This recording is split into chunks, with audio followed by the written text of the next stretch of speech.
আজ সিঙ্গুরে যাবেন নরেন্দ্র মোদী, কিভাবে দেখছেন সেটা? সিঙ্গুর এখন বিভিন্ন সরকারি প্রকল্পের উদ্বোধনের জন্য মাননীয় প্রধানমন্ত্রী সারা দেশেই যান।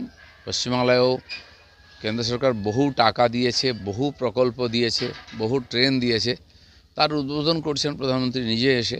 পশ্চিমবাংলার মানুষকে এটা মেসেজ যে বিজেপি যদি যেতে এখানে বাংলার ভোল পাল্টে দেবো আমরা।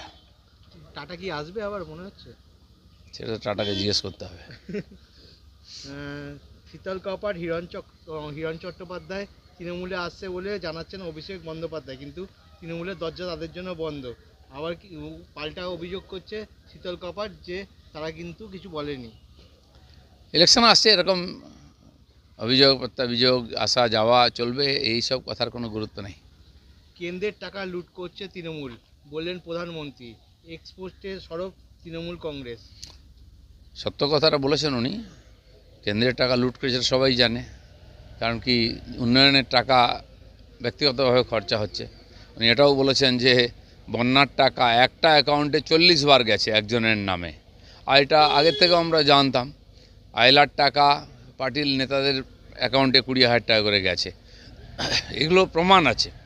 তো সেই জন্য এটা সবাই জানে, সাধারণ মানুষও জানেন, তারা সুযোগ খুঁজছেন এখানে পরিবর্তনের জন্য। মুর্শিদাবাদ থেকে 22 থেকে 0 ডাক দিলে অভিষেক বন্দ্যোপাধ্যায়, 22 থেকে 0 হলে তৃণমূল 250+ হবে। দেখা যায়, ইলেকশন আসুক। 294টা এখন ওনারা জিতে আছেন, ভোট গণা হলে বোঝা যাবে। এসআইআর একাধিক অভিযোগ জানাতে সিও দপ্তরে গেলেন তৃণমূলের প্রতিনিধি দল।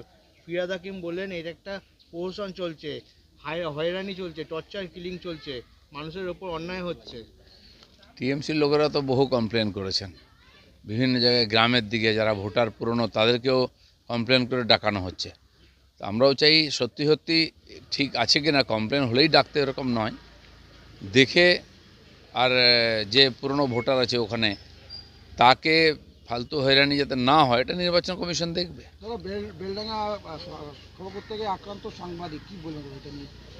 না, বেলডাঙ্গা যা চলছে এটা মুর্শিদাবাদের পুরনো ঘটনাগুলোকে মনে করাচ্ছে। বাস স্ট্যান্ড পুড়িয়ে দেওয়া, ভাঙাভাঙি করা, একাধিকবার লুটপাট হয়েছে, ঠিক একই জিনিস চলছে। পশ্চিমবঙ্গের মধ্যে নাই নাকি মুর্শিদাবাদটা, বেলডাঙ্গাটা? সেখানে কেন পুলিশ যাচ্ছে না? কিসের ব্যাপার আছে? ভেতরে ভেতরে সব এরকমই চলছে, যেখানে যাই যা ইচ্ছা করতে পারে।